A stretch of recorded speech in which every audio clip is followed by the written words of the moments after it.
you tell me when? Yes. I can, and later on I can cut. So Okay. yes, begin. Thank you very much, Professor. Very good evening to Dr. Batsuran Choijams, lecturer and gynecologist, ONG Department, Medical School, Mongolian National University of Medical Sciences, and all the doctors attending this webinar. Again, I am very happy to see you again since the last address that I did for the first program that we did earlier. And it's my turn to be involved in sharing a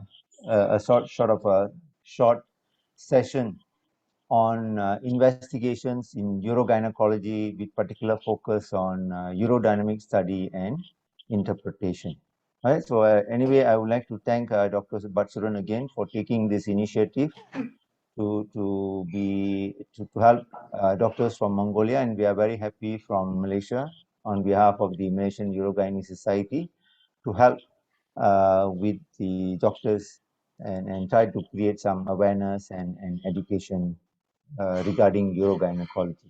Right. So without wasting much time, let me go to the lecture proper.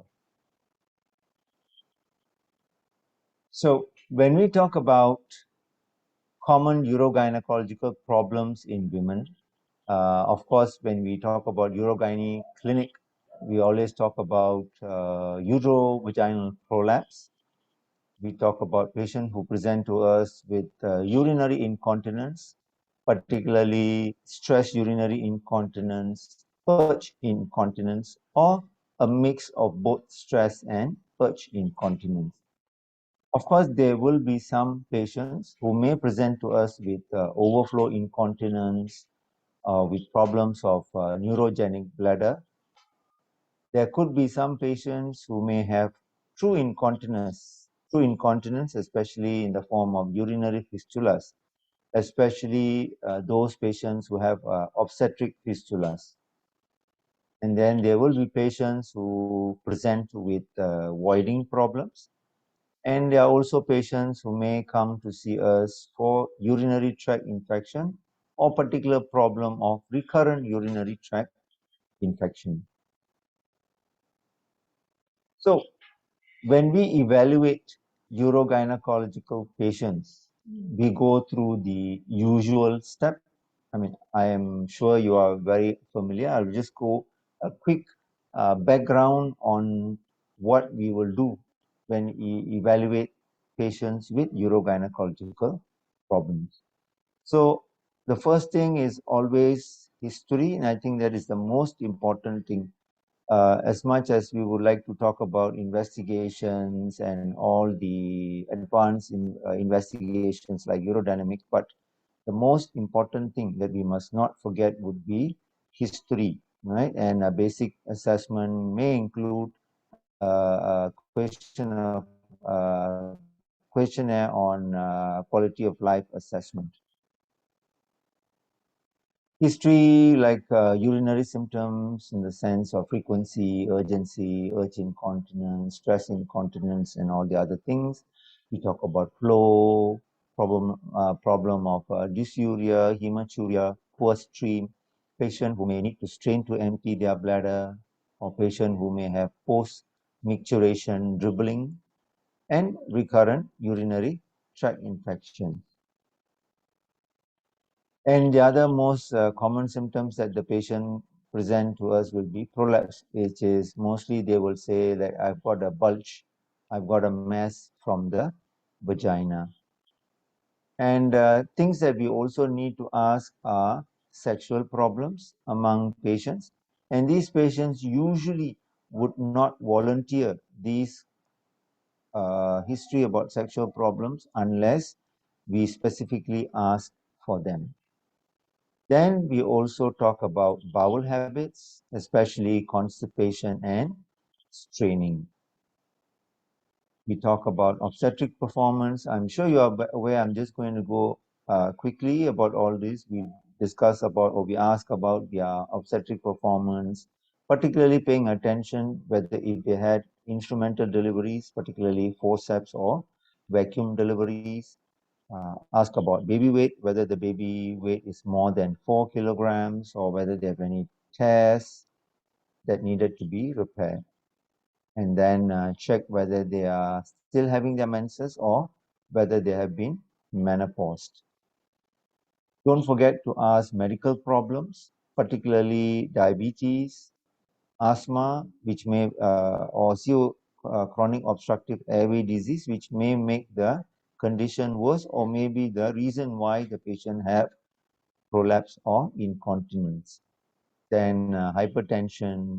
Check with them what medications they are particularly taking, especially diuretics, because these diuretics can actually cause urinary symptoms like frequency, urgency. Any previous bladder problems or urinary surgery also need to be asked. We also need to ask about any similar family history, and then they ask about their work. Work could be the contributing factor, or their work could be affected by the problems that they have, and all the other relevant history. Particularly paying attention to water intake, excessive water intake, caffeinated drinks, or medications.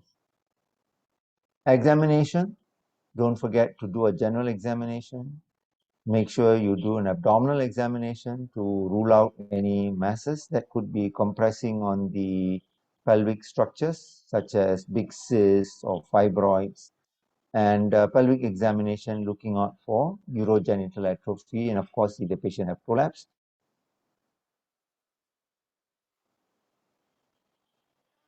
So when we talk about common investigations in urogynecology, we normally talk about urine examination, particularly a full examination and a microscopic examination, and not to forget culture and sensitivity, because a lot of times, because of prolapse or voiding dysfunction, patients may have urinary retention or incomplete voiding, and they may have urinary tract infection. So it's very important for us to do a urine FEME and culture.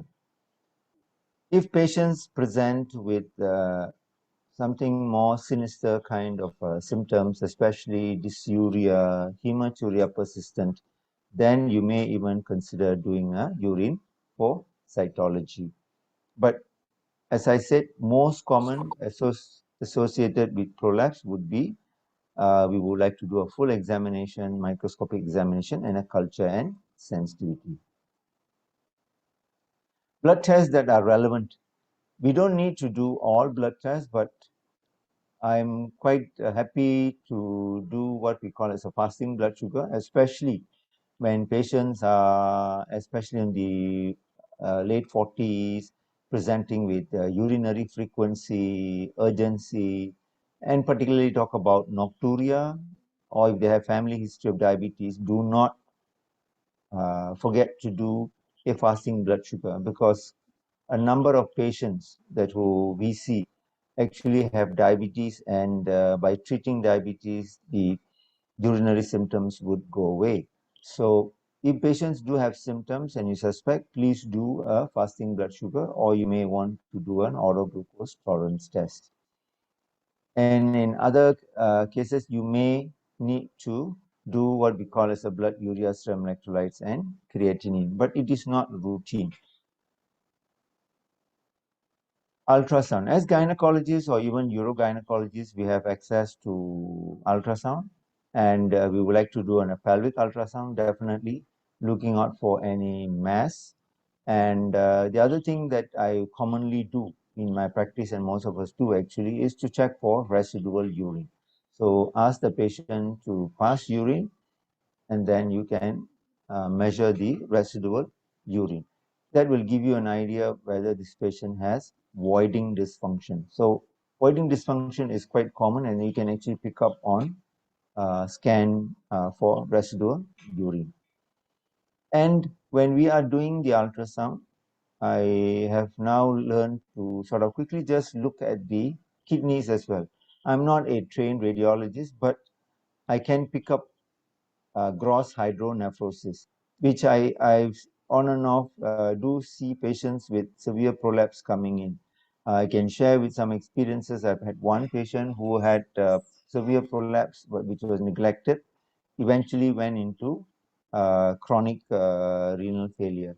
Even recently, I had one patient with mild hydronephrosis or mild to moderate, and after surgical correction, the hydronephrosis slowly has come down. So they can actually have gross hydronephrosis, and this can be serious or if patient is not treated. So make it a point just to, I mean, we are not radiologists, but just you can just move your probe up to the groins and you can actually, sorry, to the loin, and then you can actually look out for the kidneys. Easily can pick up gross hydronephrosis. And something important that we also need to do would be the bladder and voiding diary.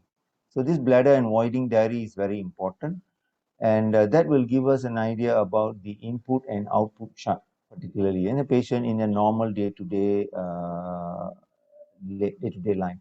So how much fluid they take, are they taking too much of caffeinated drinks, and then you're talking about the urination. How frequent do they go to the toilet? Do they go to the toilet in the middle of the night? What is the amount of urine that they pass? And then also ask them to make a note whether patient has any incontinence or urgency and urge incontinence related. So a bladder diary is very, very useful, and then it will give you an idea about what this patient is having. Other investigations that can be considered would be imaging, further imaging apart from the ultrasound abdomen of kidney, ureter, bladder. If need be, you may need to do an IV urogram or a CT urogram, particularly if you think that there are other problems, could be stones that could be missed on our routine ultrasound, or possible obstructive or stricture, or something that you think that needs further evaluation. You can actually order a CT urogram. And diagnostic cystoscopy is an invasive test you can consider, especially if you suspect that the patient has possible, when patient has hematuria, you're suspicious of any polyps or tumors, you can do diagnostic cystoscopy. And patients who present with painful bladder syndrome, particularly they complain about they're not able to hold the bladder because of pain. They have to go to the toilet because if not, they actually suffer from pain. So that is called interstitial cystitis. That also another reason why you want to do a diagnostic cystoscopy. I had one patient recently who presented with this frequency urgency syndrome, and she would never responded to any of the medication that we tried, the anticholinergics. And true enough, when I did the cystoscopy, it was definitely interstitial cystitis, and clearly I could even see some of the Hana ulcers that usually they describe. So these kind of problems can arise, so you need to consider these investigations. Of course, these are not the primary investigation or the first line investigation, but these invasive investigations can be part of our options. Moving on to urodynamic study. Now, that is one of the things that I've been asked to focus on. Now, urodynamic study is required when especially treatment that needs to be instituted, or treatment cannot be instituted without urodynamic study. I usually do urodynamics prior to surgery, or patient who's not responding to treatment for anticholinergic treatment for overactive bladder or other voiding dysfunction. Of course, urodynamics can be performed for many indications, but in urogynecology, sometimes it is pretty limited in our own practice, right? And if you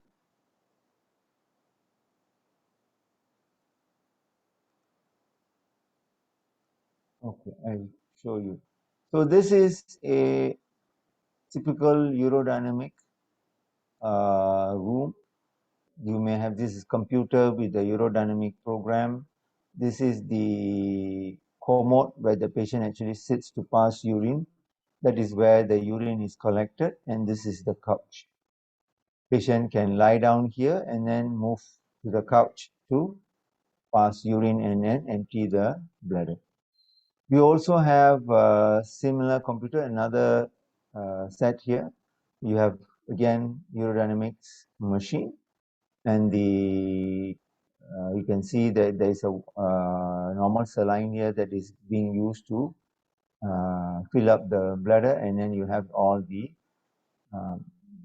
we call it pressure transducers here to measure the pressures.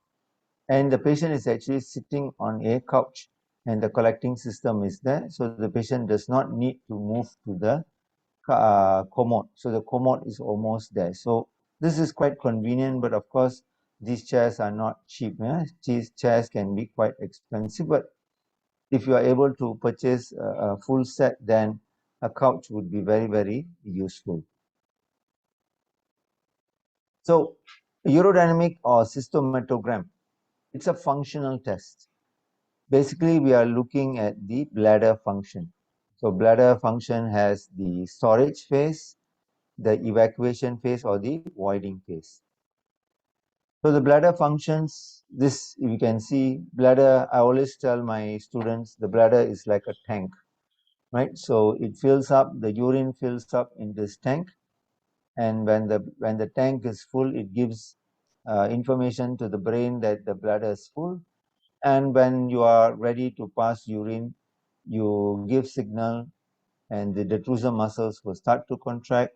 Your urethral sphincter here will relax, and the patient will expel the urine, which is the emptying phase. So that is a coordinated response for urination. So the coordination would be, this is a tank. When it's full, information to the brain, and then when you are ready to pass urine, you relieve the inhibitory effects on the bladder.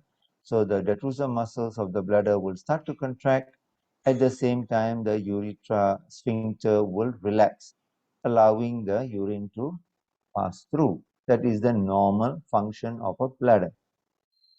So what is our aim when we do urodynamic study? Our aim is to reproduce the patient's symptom. Right? Patient actually has certain symptoms, and you want to see whether you can see the symptoms again on urodynamics one, and we want to find out why this patient is having the symptoms, so we can provide a pathophysiological explanation by correlating the patient's symptom with the urodynamic findings. So questions that you need to ask, some basic questions. So what do I want to know about this patient? So what is the problem? What is that I want to know? Which urodynamic investigations that need to be performed to define this particular patient's problem? Next question, is this investigation likely to be of benefit to the patient? If it is not of benefit, then I don't think so you would want to perform. So you need to recheck whether the indication is correct and whether it be useful for the patient. Make sure that the urodynamics is able to make a reliable diagnosis. So you hope that the urodynamics can make a reliable diagnosis in your patient. And at the end, you need to check whether the urodynamic studies manage to reproduce the patient's complaints, and the complaints correlate with the known urodynamic features. And finally, can urodynamics decide what is the most significant abnormality if more than one is detected? So these are some of the questions that will come up while you're doing, before you do the urodynamics or after you've done the urodynamics. So you need to ask and answer these questions. So bladder, urethral function and dysfunction, right? So as I told you, we have the detrusor problem and the urethra. So it has to be in a coordinated way. The bladder contracts and the urethral sphincter needs to relax. So in the storage phase, right, there could be problems in the detrusor.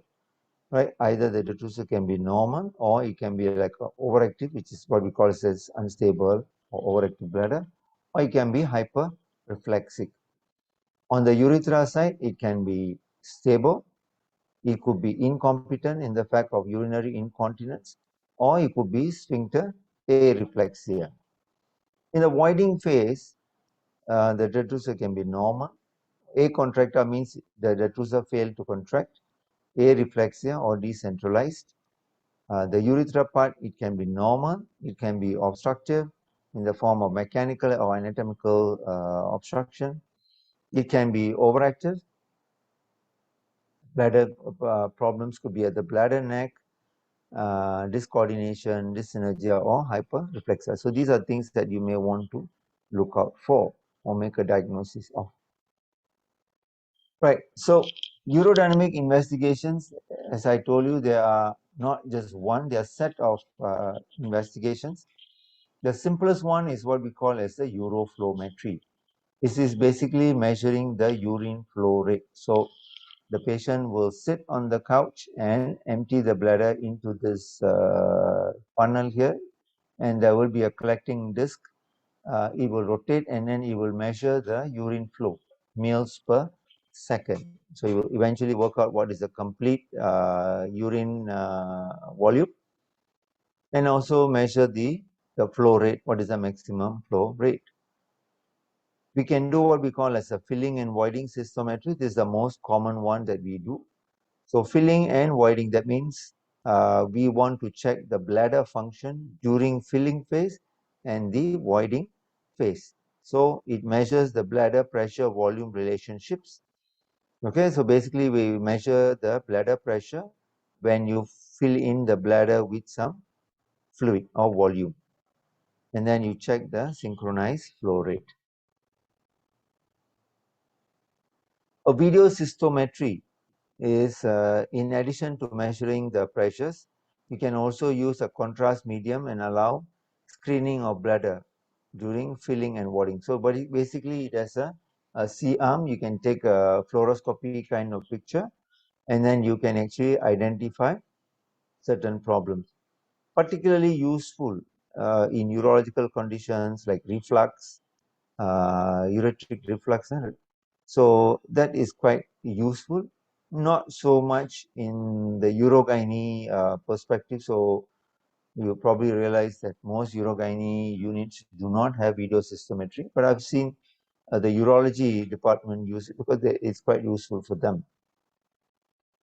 Now, lastly, we talk about urethral pressure profile. This is an assessment of urethral function at rest and during coughing. Mostly women used on women with genuine stress incontinence, diagnosis of intrinsic sphincter deficiency. So there is something called intrinsic sphincter deficiency that's quite useful. You can pick up by doing the UPP.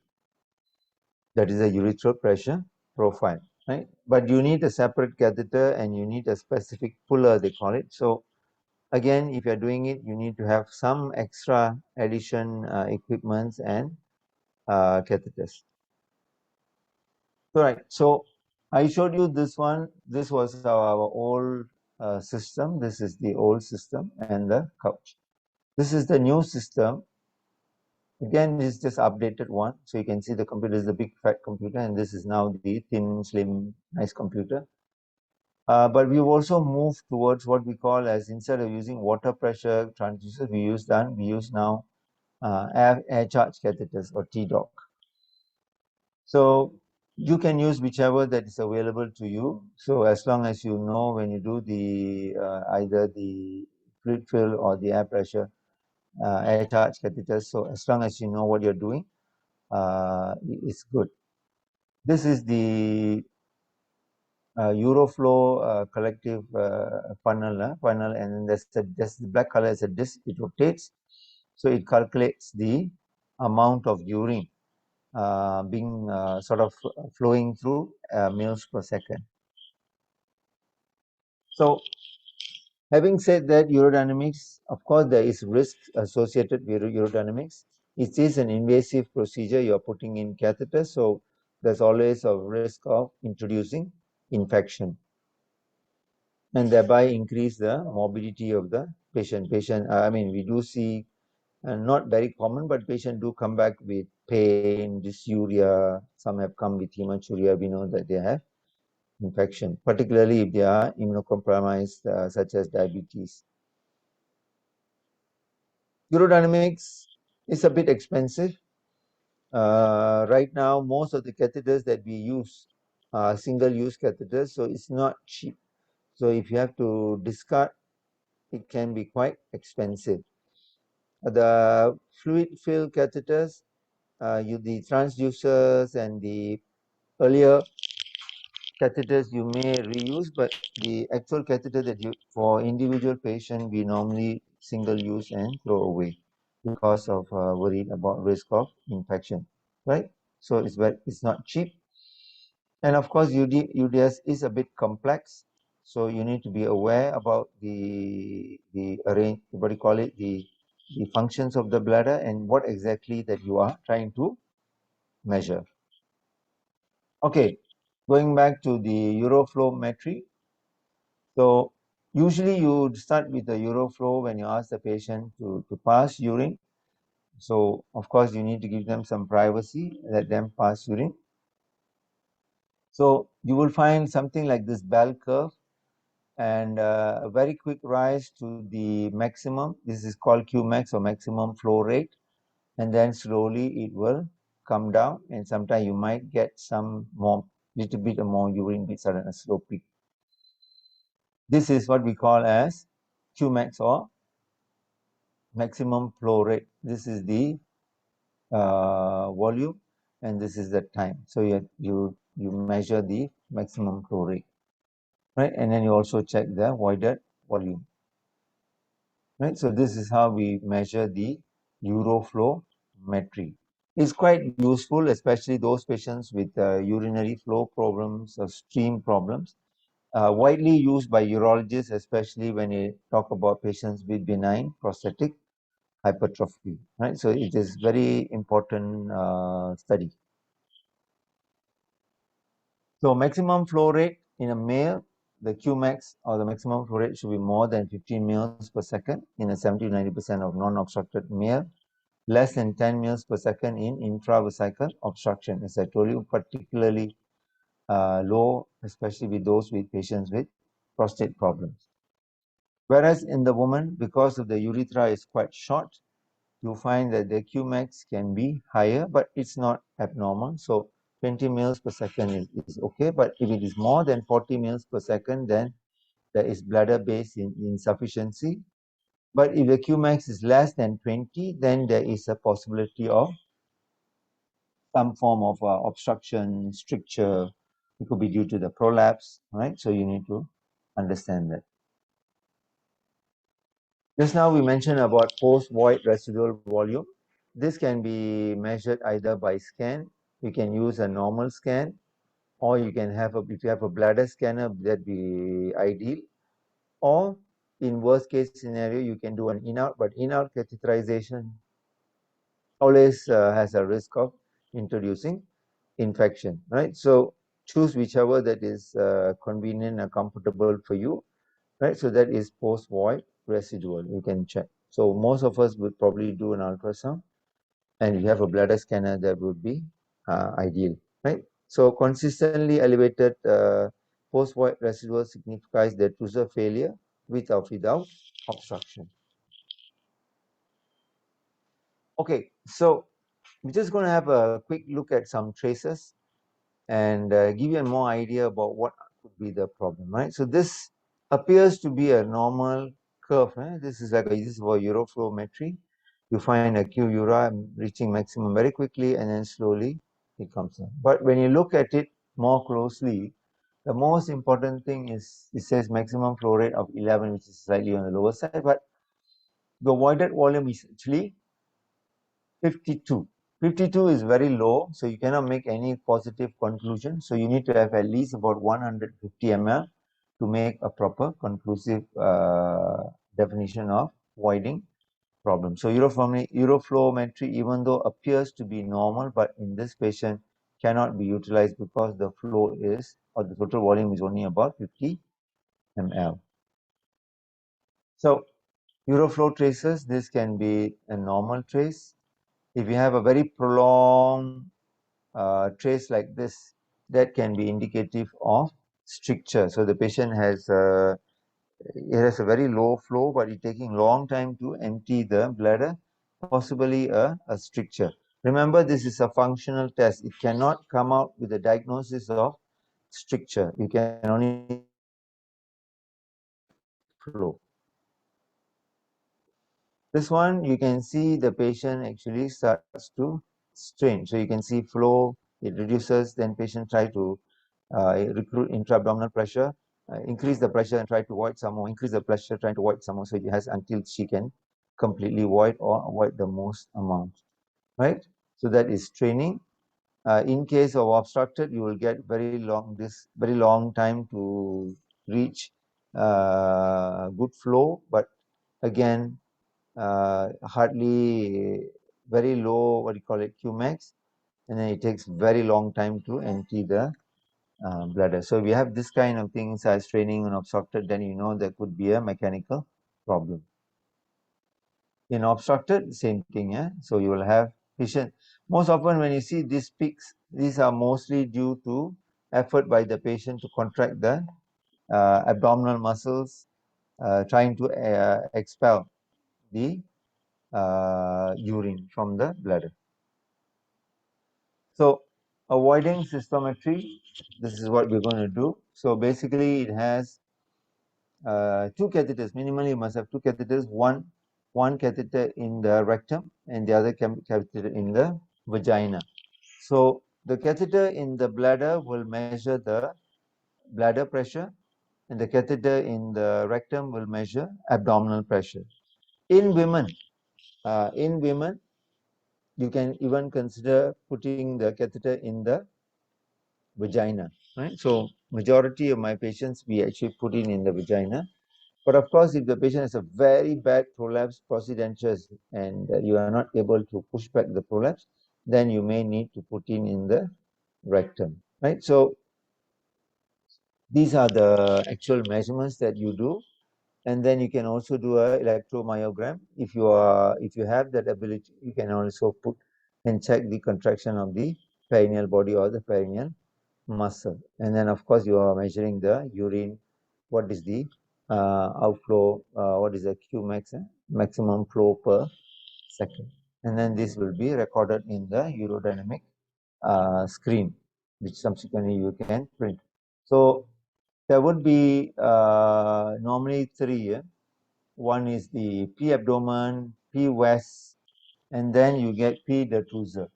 Now, when you talk about P west and P abdomen, you see P west and P abdomen is being measured. P detrusor or the detrusor pressure is always calculated. It's never measured.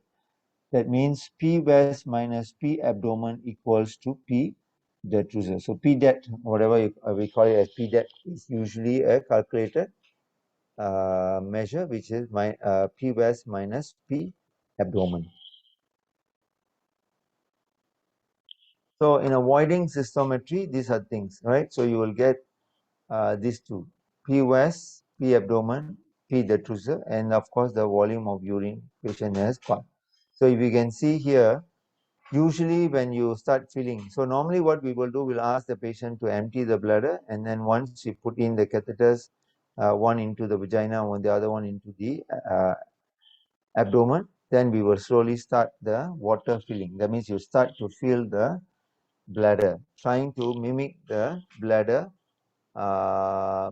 functions. Right? So you quickly flow, you put in. I mean, of course, it's not physiological, but it is something near physiological, right? So you put in water into the bladder as if the bladder is filling up, right? So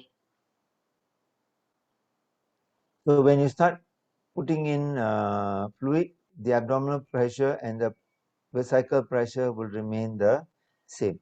What it means that the bladder is called a compliant organ. Remember I told you the tank. So when the water starts going in, the tank starts to expand, to be honest. But there is no increase in pressure in the bladder. That's the advantage of bladder. It doesn't increase the pressure. right? The pressure increase only comes when the bladder starts to contract, when the detrusor muscle starts to contract. So when the detrusor muscle starts to contract, that's when the pressure starts to go up. So how do you calculate the P detrusor? Is when you have you measure the P West, the total bladder, and then you minus the abdomen, then you can get the value for the P detrusor. Right, so that's why detrusor always remains P West minus P abdomen, right? And then this is the urine flow. Usually if there's no flow, and then when they towards the end, when the patient is about to pass urine, you have a that bell curve, and then of course slightly longer, and dribble to empty the urine. So a normal trace would be like this. This is the green one. You can assume that P detrusor. I have a few more traces to show you. The green one, assuming that this is the P detrusor, and P abdomen and P West. Right. So when you measure P West and P abdomen, usually it should be the same. At a resting period, measure inside the abdomen and pressure inside the bladder are the same. So resting pressure is always the same. Then when you start filling up the bladder, you'd expect the pressure to remain similar. And at the end, when the patient starts to about to pass urine, remember I told you, when the bladder is full, it gives a message to the brain that the bladder is full. Then the brain says, okay, time to empty the bladder, and then the detrusor muscle starts to contract, and the urethral sphincter starts to open. So it's a coordinated effort, right? But if the bladder doesn't contract, then your P West doesn't go up, right? So your P detrusor depends on P West minus P abdomen. So this is an obstructed kind of picture, especially you find that towards the end, you can see this is probably the blue one is the P West. The patient is trying very hard to empty the bladder by contracting the bladder. Sometimes you can do it manually, try to contract, patient try to contract, and then the pressure actually builds up very, very high, and try to empty small amount of urine. So that is in obstructed urination, right? Detrusor overactivity means that there's a condition where the bladder muscle starts to contract independently. It doesn't wait for the bladder to fill up, it starts to contract. So after 1 hour or after half an hour, 45 minutes, patient starts to have bladder contraction. Patient will have sensation to pass urine. They need to run to the toilet because they know the bladder is already starting to contract. They're not able to hold it back. So in some patients, before they reach toilet, they can leak. Others most likely would be able to reach the what do you call it? Would reach the toilet to empty the bladder. But often some of them will have leaking. Like this patient with detrusor overactivity, this one leaked probably by the time she's already reached the toilet. But some patients will have leak. I will show you in a short while. Right? This is detrusor overactivity secondary to outflow obstruction. If you do have outflow obstruction where you cannot empty the bladder, then your P detrusor will increase to a very significant amount, trying to overcome the obstruction. Often it fails. So at the end, when you talk about urodynamic report, we need to talk about the presenting symptoms. What are the problems? Frequency volume chart. I think that's the bladder diary. You should have all this here. Shape of the uroflow. So review the uroflow and find out what is the uroflow. Check in the sense of volume voided, what was the Qmax and the residual urine, what's remaining. And for micturating cystometry, this one. And then of course, finally, you need to do a conclusion and action plan and what is the recommendation. So as a urogynecologist, once you finish the test, you need to diagnose the patient, and then of course, you want to recommend the patient for proper advice for treatment. Okay, so let's look a bit more on traces. I've got a few traces that I want to share with you, give you a better idea about stress urinary incontinence and overactive bladder. Okay, so If you can see, some of this area is a bit faded, but if you can see here, this is volume of infusion. And then you have an abdominal, what do you call it? Sorry, this is the abdominal, sorry, this is the abdominal pressure. And that is the intravesical pressure. You can see there's red, just a bit of faded in between, right? So this detrusor, this is the P west minus P abdomen, more or less remains flat. Maybe there is slight rise, but it's not significant. So this is a normal pressure, right, in relation to a filling. So there is filling and voiding. There's no voiding. Patient, you did not see any leaking, or patient did not void. So at the end, so in between, you ask the patient to cough. When you ask the patient to cough, there is increase in intra-abdominal pressure, which will be reflected in both the abdominal pressure and the intravesical pressure. When it's reflected in both, remember I told you P west minus P abdomen. So if it's increased in both, so the P detrusor remains the same. Of course, sometimes you will have small spikes, which is probably to show that there is increase, what do you call it, slight increase in intravesical pressure. And then, of course, this is at the end of the study. Once you finish filling, so what we will do is that we'll ask the patient to cough, a series of cough, about 5 to 10 times, to demonstrate stress incontinence. Sometimes I do it lying supine, and then also getting up and to pass urine. So you want to try to expose patient's problems, whether patient got any urinary incontinence or whatever, right? And of course, at the end, once patient is ready, patient is voiding, and you can see a very nice peak, and then patient starts to go, right? So often, sometimes patient take a bit longer to finish because patient may have dribbling and all that, so you need to check. This one, another seem to be normal. Again, you can see here. You can see, of course, there'll be some rise in the catheter. Sometimes when you put fluid, there may be some increase in pressure both in the abdomen and the bladder, but the detrusor pressure remains the same. So this is a very good one. And then, of course, these spikes are basically asking the patient to cough. You look at the Q ura to see whether there's any leakage, so doesn't have any stress leakage, and doesn't have any overactive bladder. So this is pretty much normal area here. And then you ask the patient to cough 10 times to demonstrate stress urinary incontinence. Here you will see there is a slight rise. In our patients, what we do, we actually ask them to stand.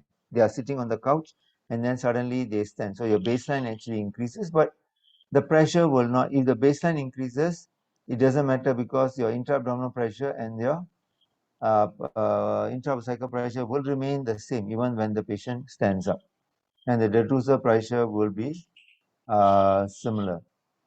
Right? And then once the patient stop coughing and when she's ready to pass urine, then the intravesical pressure will start to go, and you see the abdominal pressure doesn't increase so much. So the patient starts emptying the bladder, and the urine starts to be passed.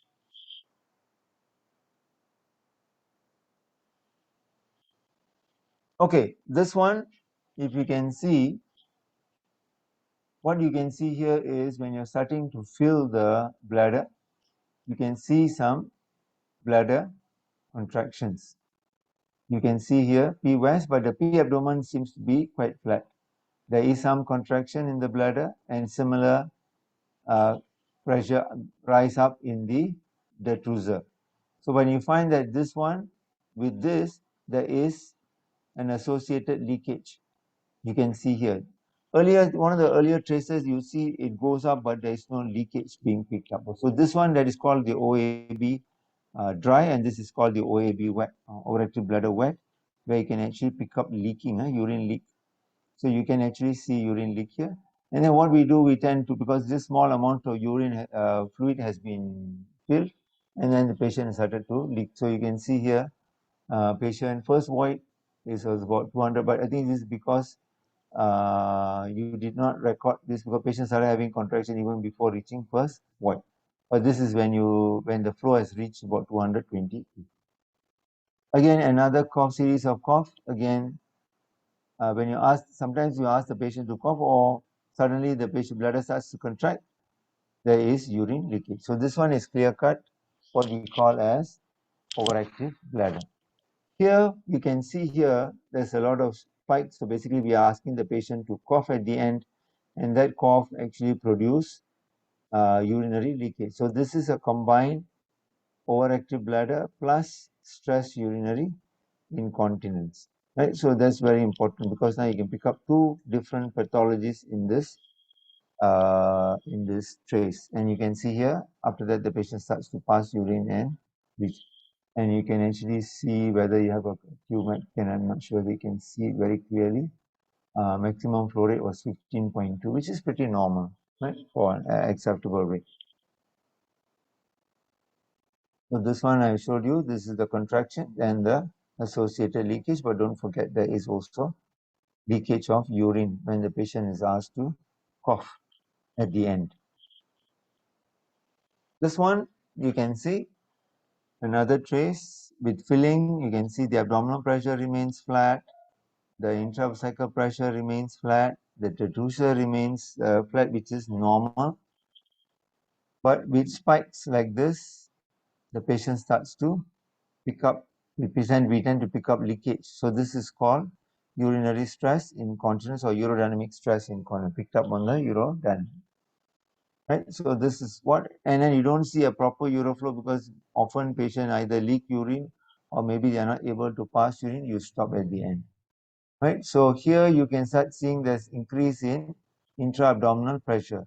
When intra-abdominal pressure increases, your P-West remains normal. You find the detrusor is negative. Not exactly, the detrusor doesn't become negative, but the fact that the intra-abdominal pressure becomes more. So patient actually recruiting the abdominal muscle to sort of empty the, try to forcefully empty the bladder. So when you do that, you can actually see this drop in the detrusor pressure.